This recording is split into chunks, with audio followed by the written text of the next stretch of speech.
Je suis Anne Rivière, amie de l'eau et fondatrice d'Eau Vivante. Créée dans le sud-ouest il y a une quinzaine d'années, l'association est maintenant installée à Belle-Île-en-Mer.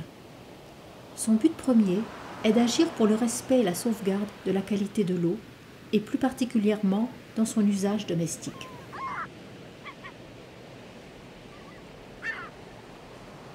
Nous sommes à Bellefontaine. C'est un lieu magique et chargé d'histoire. J'aime venir m'y ressourcer et écouter. Le réservoir contient 800 000 litres. Belle-Île a toujours été très convoitée par de grandes puissances maritimes parce qu'elle est très riche en eau douce. Les grands navires venaient se ravitailler ici. L'eau de l'île était très pure à cette époque. Aujourd'hui, elle est souillée.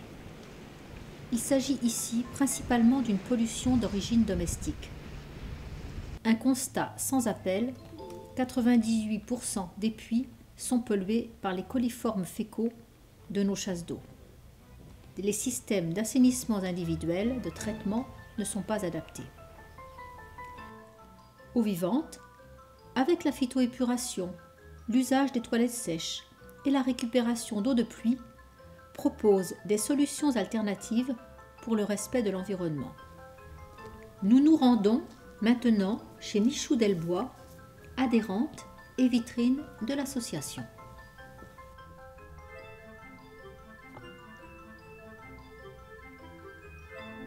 Elle a choisi d'utiliser une toilette sèche basique. Il existe aussi des modèles sophistiqués nécessitant moins de manipulation. Une toilette sèche permet d'économiser 30 à 40% d'eau potable et surtout d'enlever 80% de la pollution globale des eaux usées. Cette charge composée de matière fécale, d'urine et de sueur copeaux est la base d'un bon compost.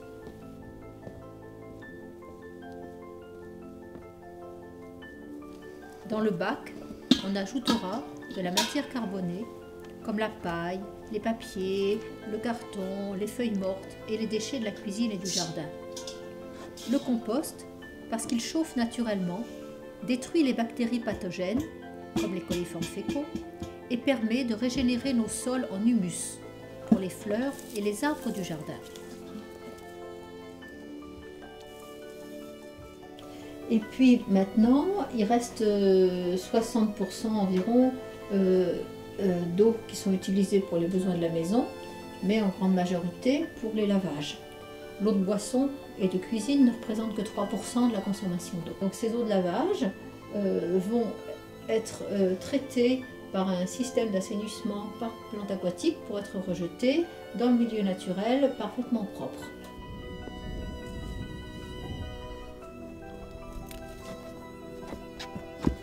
Les eaux grises brutes passent par un filtre à paille qu'il faut vider régulièrement.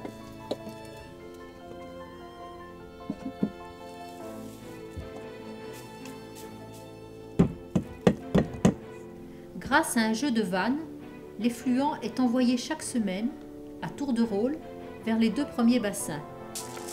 On y met des roseaux dans un substrat de galets et de pouzzolane. Par trop plein, l'effluent se déverse dans d'autres bassins identiques, plantés de façon différente. On y trouve par exemple des iris, des joncs, des papyrus. À la fin, l'eau épurée est infiltrée dans le sol ou rejetée en fossé. Cette phytoépuration a été réalisée lors d'un stage organisé par l'association, comme ceux que vous allez voir. Et je me suis dit, quand je suis rentrée en France, ce que je veux faire, c'est vraiment aider l'eau, parce qu'elle est on la maltraite, on ne se rend pas compte à quel point c'est important, on est fait d'eau, et si on ne prend pas soin de notre eau à l'intérieur, à l'extérieur, notre eau à l'intérieur devient complètement polluée, on attrape des maladies. Donc c'est sur ça que j'ai envie de travailler. Et j'ai bien vu qu'on allait manquer d'eau pure et d'eau propre très très rapidement, et que nos systèmes de fonctionnement de société étaient complètement erronés. Alors ça, je l'avais déjà un peu compris en faisant des recherches sur l'écologie. évidemment. Et puis là, j'ai approfondi cette question. Et notamment, la question des excréments m'avait toujours beaucoup choquée. Pourquoi mettre des excréments dans l'eau? Ouais, c'est terrible ça. Et j'ai réussi à voir que scientifiquement, écologiquement, c'est la pire des aberrations qu'on ait pu faire. 2 mètres carrés par équivalent habitant, ça comprend la machine à laver le linge, ça comprend la machine à laver la vaisselle, ça comprend l'utilisation d'une maison classique standard, avec tout l'électroménager qu'on a habituellement. On va avoir du mal à aller alimenter les bassins. C'est trop étroit pour les raccords, ça va pas être possible. Parce que, en fait, ces deux-là, si ces deux-là c'est les premiers, il faut que celui-ci soit alimenté et qu'il ressorte dans le troisième là-bas. Parce que celui-là, après, il arrive comme ça. Celui-là, il faut arriver Là, il faut mettre ça dans Oui. Voilà, et puis voilà. la souplesse du tuyau, vu la longueur, ça va le faire sans problème.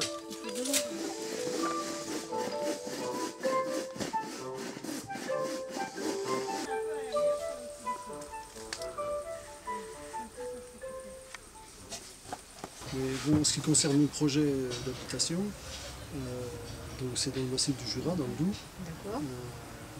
à 700 mètres, 700 et quelques, sur du caillou, un peu de terre, on va la chercher, un petit peu en pente. Tu peux l'avoir en hauteur, ça, presque, tu vois. Tu peux l'avoir, Oui, parce que je peux faire mon fil de travail voilà. à 1 mètre de haut. Voilà, à 1 mètre de haut, il n'y a aucun problème. Au contraire, tu seras à hauteur pour tu vois, l'enlever. Et puis le faire aller dans tes bois et après le faire redescendre ici. Le sud est là. Hein. Donc que tu aies des arbres, si tu en as là, qui soient assez bas, ou que tu enlèves ceux qui sont un peu hauts. Parce que tu vois, il ne faut pas qu'ils fassent obstruction au sud. Ici, tu as l'est. L'est, c'est une lumière intéressante aussi. Donc d'avoir quand même ouvert ici, de ne pas mettre tes bassins là où il y a des arbres à côté. Quoi. Autant que possible, parce que c'est ça qui conditionne tout, tu vois. C'est pas d'ombrage. Ton nombre d'équivalents habitants?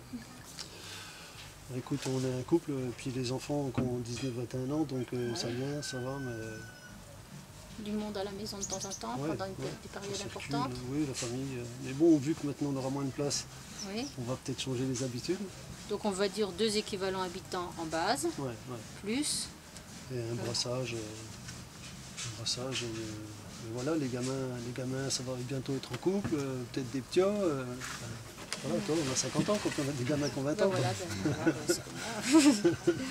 donc on va dire du passage de 4-5 personnes. Est-ce que tu as pensé une récupération d'eau de pluie dans ta maison? Ah oui, j'y ai pensé. Après, comment je vais la gérer, c'est le problème. Alors, si tu mets un récupérateur d'eau de pluie, le mieux c'est de faire des citernes qui sont rondes et situées au nord, proche de la maison. Alors, je ne sais pas où est ton compteur d'eau, par exemple. Il va être en bord de... Ah oui, il va être par là, d'accord. Parce que, évidemment, ta citerne, elle, sa place idéale, si tu veux, c'est par là, quoi. Tu vas beaucoup plus loin, 3 cm pasteur. Ce que je veux dire, c'est qu'ils vont emblayer là, au niveau du bassin. Du premier bassin, ils vont venir ici. Oui, donc on a intérêt à ce que ce soit le plus bas possible. La terre, elle va venir ici. Donc c'est pas plus mal. Est-ce que la porte est bonne là encore? Il est pratiquement dans le plan du caillou là. On vérifie que la Et porte par est contre, bonne il là? faut vérifier la pente là. Mais...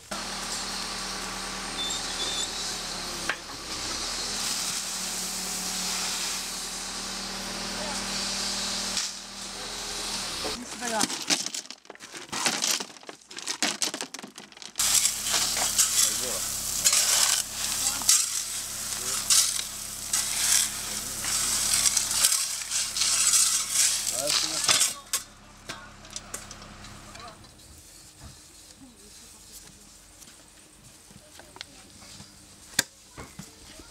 C'est comme ça. Non, c'est pas comme ça. Voilà, on coupe les deux. Comme ça. Lui, t'as vu où on le coupera après, c'est pas grave. Des fois, quand il y a trop d'eau qui arrive, ça peut... Ça peut engorger. ça peut remonter. 1, 2, 3. 1, 2, 3. T'as vu le tai chi? Attends. Encore un peu? Un tout Un petit. peu, ouais. 1, 2, 3. Ah il y a moins de... Oh, Tu devrais.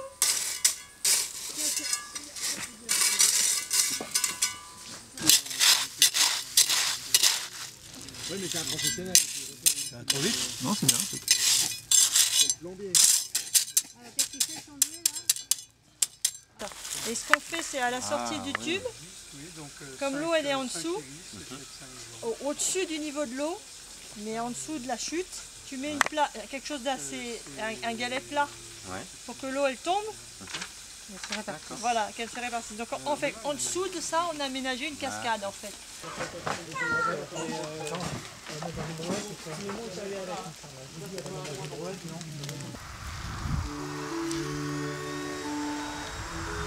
En ce moment, ils sont en train de vider des bassins de phytoépuration, qui étaient des bassins, qui sont des bassins de type verticaux, parce qu'on s'est aperçu depuis quelques années que les bassins de type verticaux pour les eaux grises sont totalement inutiles et qui plus est, les plantes dessèchent dedans, surtout dans les climats avec des étés très secs comme nous avons ici dans le Tarn. On s'est aperçu que les bassins de type horizontaux marchent beaucoup mieux. Donc nous sommes en train de transformer des bassins verticaux en bassins horizontaux. Ça ne concerne que les 2 premiers bassins d'un système mis en place il y a 3 ans. Alors ça, c'est une plante qu'on appelle le roseau commun. C'est la plante la plus épuratrice d'Europe. Et nous voyons là son système très complexe de rhizomes et de racines. Alors ces petites racines-là, elles vont plonger jusqu'à environ 60 cm au fond du bassin et elles vont toujours émettre de l'oxygène. Parce que toutes les plantes aquatiques, avec la photosynthèse du soleil, c'est-à-dire elles vont fabriquer de la matière organique, mais aussi elles vont émettre de l'oxygène au niveau de leurs racines. Et c'est cet oxygène qui va faire vivre toutes les bactéries au sein des bassins.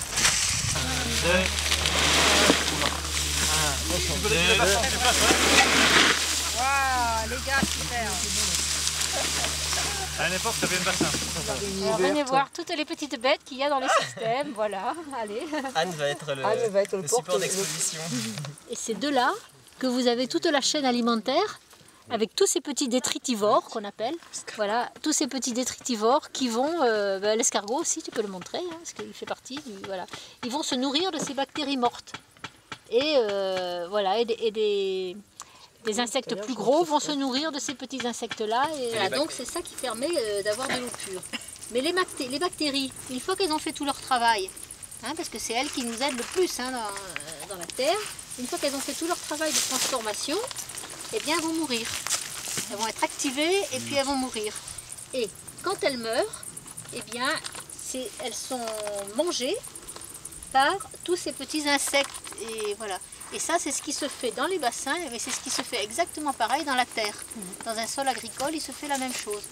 Donc, plus on a un sol riche, plus on a de bactéries, plus après la vie du sol va être riche. Là, nous venons de terminer la réfection d'un bassin qui n'avait pas été suffisamment nettoyé, suffisamment été dédoublé. Et surtout, on a enlevé une plante qu'on peut dire un peu invasive dans les bassins, qui est arrivée là par erreur, c'est le carex. Parce que le carex fait un complexe de racines très superficielles qui obstrue un petit peu les bassins et qui domine sur les autres espèces de plantes qu'on peut mettre. Donc ce qu'on a remis dans le bassin, qui est le 2e niveau de bassin d'épuration, on a remis des iris jaunes des marais, donc qui fleuriront jaunes au printemps, et on a remis de la menthe. Quand on a des iris et des joncs du chésier et des menthes, le dédoublement est facile. Hein, c'est les carex, les typhas, qui sont des plantes difficiles à dédoubler. C'est que si tu les mets en ligne, les 2 premiers bassins, Ah non, les 2 premiers ils seront l'un à côté de l'autre, voilà.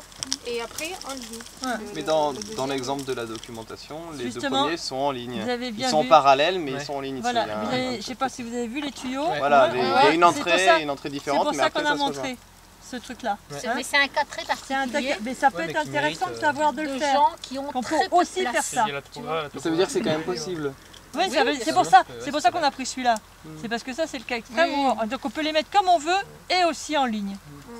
L'économie doit être équitable avec le social. Le social doit être vivable avec l'écologie. Et l'économie doit être viable avec l'écologie. Et à condition qu'on ait ça, on aura quelque chose qui pourra être durable. Alors, le hameau des Buis, c'est un lieu de vie, d'abord, et à vocation pédagogique et éducative. Donc, dans ce lieu de vie, où il y aura des habitations ouvertes, ces habitations sont celles de personnes de générations différentes, on dit que c'est un hameau transgénérationnel, et une école Montessori, où il y a actuellement une 50aine d'enfants qui viennent à l'école ici.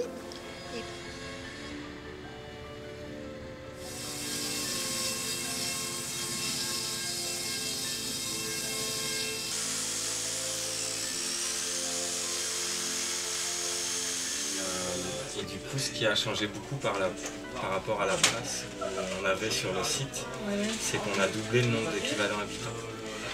Parce qu'à la base, le projet, c'était prévu pour 35 équivalents habitants. C'est vrai. Et du coup, on a doublé le nombre. Et voilà, il a fallu faire passer tous ces nombres de mètres carrés dans cette surface-là. Et j'avais pensé faire des ovales, tout simplement. Et j'essayais de faire passer mes ovales dans la surface et ça passait pas. Et au fur et à mesure, on a trouvé cette idée de faire comme une forme de cacahuète. Et ça rejoint aussi la forme des reins qui est pure. Qui est pure l'eau du corps. L'eau du corps, voilà. Ouais, donc la première étape, c'était de faire ce grand cerclage. Qu'on a déjà filmé, qu'on a déjà été voir là-bas. Et du coup, après, j'ai fait un patron, donc avec un géotextile, qui nous a servi à chaque fois à mettre dans le fond des bassins, chaque patron. Et une fois que c'est mis en place, il y avait un lit de sable et on a tout protégé de moquettes. Donc le feuillard métallique, il est à l'intérieur, parce qu'il c'est vissé de l'intérieur vers l'extérieur. Comme le bois est supposé destiné à pourrir, voilà. Une fois qu'il sera pourri, il ne faut pas que les vis puissent percer la bâche. Et sur les parties extérieures, voilà, et pour pouvoir maintenir ça, voilà, on a agrafé un contreplaqué qui fait tout le périmètre et qui permet de maintenir toutes ces couches successives de moquettes, de PPM, avec des grosses agrafes, avec des bonnes agrafes. Et après, ça c'est quelque chose qui est destiné à être... donc comme le bois, on prévoit qu'il pourrisse, on ne sait pas s'il va pourrir à l'extérieur du niveau enterré, mais on peut supposer qu'à l'avenir il sera pourri. Mais c'est quelque chose qui va être vivant. Donc c'est quelque chose qu'il va falloir entretenir. C'est une expérience, donc il faut le suivre de près. La rivière coule.